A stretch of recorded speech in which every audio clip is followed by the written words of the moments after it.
श्री स्वामी समर्थ. जय जय स्वामी समर्थ. स्वामींचं नाव घेऊन मी या व्हिडिओला सुरुवात करते.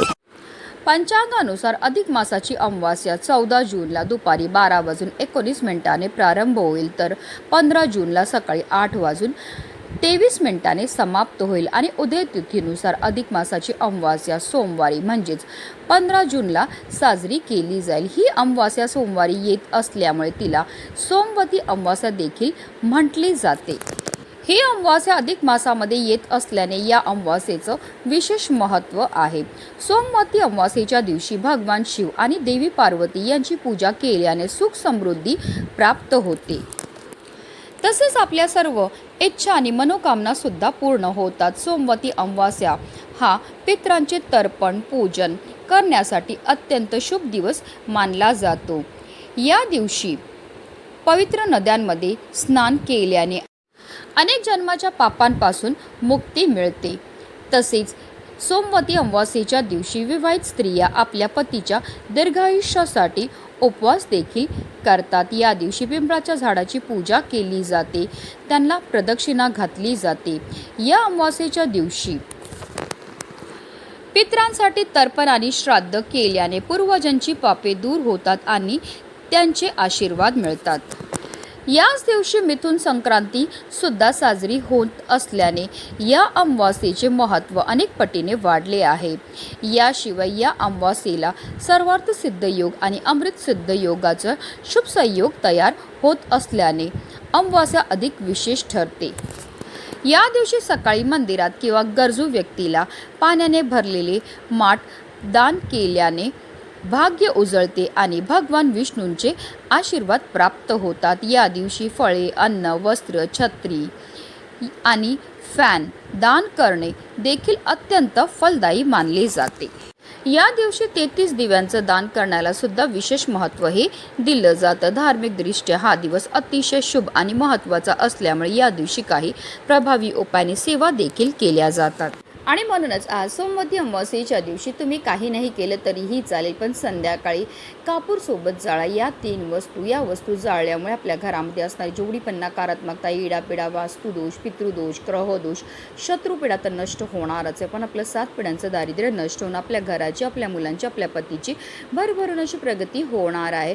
तर त्या कोणत्या वस्तू जाळायच्यात, कोणत्या वेळेत जाळायच्यात, त्याबद्दल सविस्तर आणि महत्त्वाची अशी माहिती मी तुम्हाला या व्हिडिओमध्ये देणार आहे. तर व्हिडिओ पूर्ण पहा. आणि जर तुम्ही माझ्या चॅनलवर नवीन असतील तर चॅनलला सबस्क्राईब करा आणि शेजारी बेल आयकॉनसुद्धा प्रेस करा, जेणेकरून तुम्हाला माझ्या नवनवीन व्हिडिओचं नोटिफिकेशन हे मिळत राहील आणि तुम्ही एक पण व्हिडिओ मिस करणार नाही. आणि कमेंटमध्ये ओम नमो भगवते वासुदेवाय नमः लिहायला विसरू नका. अगदी तुमच्यापासून माझ्यापर्यंत प्रत्येकजण खूप मेहनत करतो, खूप कष्ट करतो, जेणेकरून आपल्या आयुष्यामध्ये सुख समृद्धी नांदेल. पण बऱ्याचदा काय होतं ना, आपल्या घरामध्ये काही दोष असतात किंवा आपल्यामध्ये काही दोष असतात, त्यामुळे सुद्धा आपल्याला कोणत्याही क्षेत्रामध्ये यश हे मिळत नाही.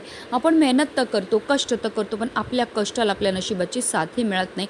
आपल्या घरी पैसा तरी येतो, पण आलेला पैसा टिकून राहत नाही. जर आपल्या घरामध्ये वारंवार भांडणं होत असतील, कलह होत असतील, नवरा बायकोचं पटत नसेल किंवा मुलं खूप चिडचिड करतात, हट्टीपणा करतात, त्यांना केलेला अभ्यास लक्षात राहत नसेल, की आपली मुलं खूप शिकलेली आहेत पण त्यांना मनासारखी नोकरी प्राप्त होत नसेल, मुलांचा विवाह जुळण्यामध्ये समस्या येत असेल, संतान प्राप्तीमध्ये समस्या येत असेल, तर या प्रकारच्या समस्या का निर्माण होतात? तर त्या निर्माण होतात आपल्यामध्ये की आपल्या घरामध्ये असणाऱ्या दोषांमुळे.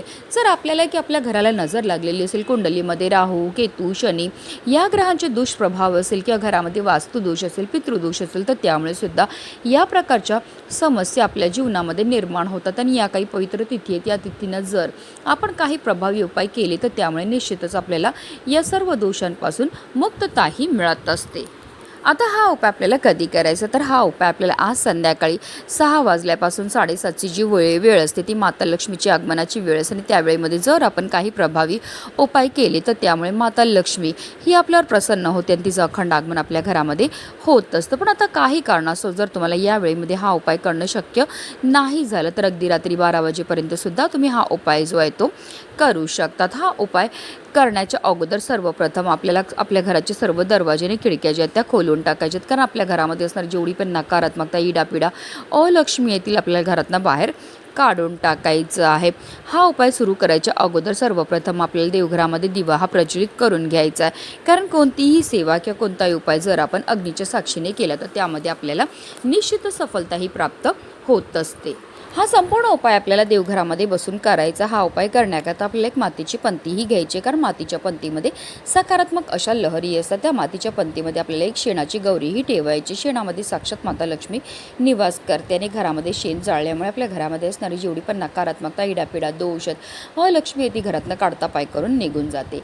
त्या शेणाच्या गौरीवर आपल्याला 5 भीमसेनी कापूरच्या वड्या ह्या ठेवायच्यात। मी प्रत्येक उपायामध्ये नेहमी सांगत असते की आवर्जून आपल्याला भीमसेनी कापूरच वापरायचं आहे, कारण तो नैसर्गिकरित्या बनलेला असतो। त्याच्यामध्ये जे तत्व असतात ते आपल्यामध्ये आणि आपल्या घरामध्ये असणारी एवढी पण नकारात्मकता, इडापिडा, ग्रहदोष, वास्तुदोष, पितृदोष दूर करण्याकरता अतिशय प्रभावी मानला जातो। त्याचबरोबर आपल्याला 5 लवंग आणि 3 हिरव्या वेलची सुद्धा घ्यायच्या। ज्या लवंग आणि हिरव्या वेलची आपण घेणार ते व्यवस्थित पाहून घ्यायचे, त्या अखंड असावे, कुठे तुटलेले, फुटलेले किंवा खराब झालेल्या नसाव्या। ज्याप्रमाणे लवंग आणि हिरव्या वेलची आपल्या जीवनाची चव वाढवतात, त्याचप्रमाणे आपलं भाग्य उजळवायचं सुद्धा काम करत असतात। तसेच आपल्याला की आपल्या घराला लागलेली जी वाईट दृष्टी आहे ती दूर करण्याकरता सुद्धा अतिशय प्रभावी मानल्या जातात। तसेच लवंग आणि हिरव्या वेलची ह्या माता लक्ष्मीला सुद्धा अतिशय प्रिय आहेत आणि जेव्हा पण आपण लवंग आणि हिरव्या वेलचीपासून काही उपाय किंवा सेवा करतो तर त्यामुळे माता लक्ष्मी आपल्या घराकडे आकर्षित होते। आता या लवंग आणि हिरव्या वेलची सुद्धा आपल्याला त्या मातीच्या पंतीमध्ये नेऊन टाकायचे। आता आपल्याला थोडेसे काळे तिळ घ्यायचे। तिळांची उत्पत्ती ही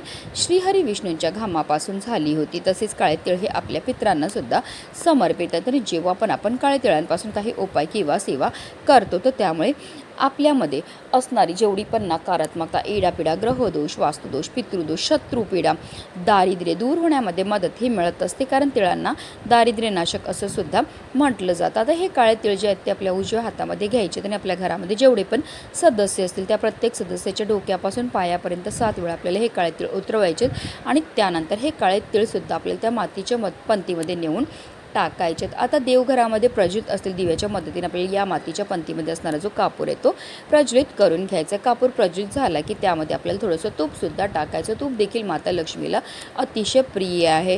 तूप टाकल्यामुळे प्रचंड धूर हा निर्माण होतो। काही वेळाकरता ही मातीची पंती आपल्याला देवघरामध्येच ठेवायची आहे। त्यानंतर ही मातीची पंती आपल्याला तिकडनं उचलायची आणि याचा जो धूर आहे तो आपल्या संपूर्ण घरामध्ये फिरवायचा। फिरवताना निरंतर आपल्याला ओम नमो भगवते वासुदेवाय नमः या प्रभावी मंत्राचा जप हा करायचा। संपूर्ण घरामध्ये हा धूर फिरवून झाल्यानंतर आपल्याला आपल्या मुख्य प्रवेशद्वाराच्या उंबरठ्याच्या बरोबर मधोमध नेऊन या मातीच्या पंतीला ठेवायचं आहे। जिथपर्यंत कापूर प्रज्वलित तिथपर्यंत निरंतर आपल्याला मंत्राचा जप हा करायचा आहे।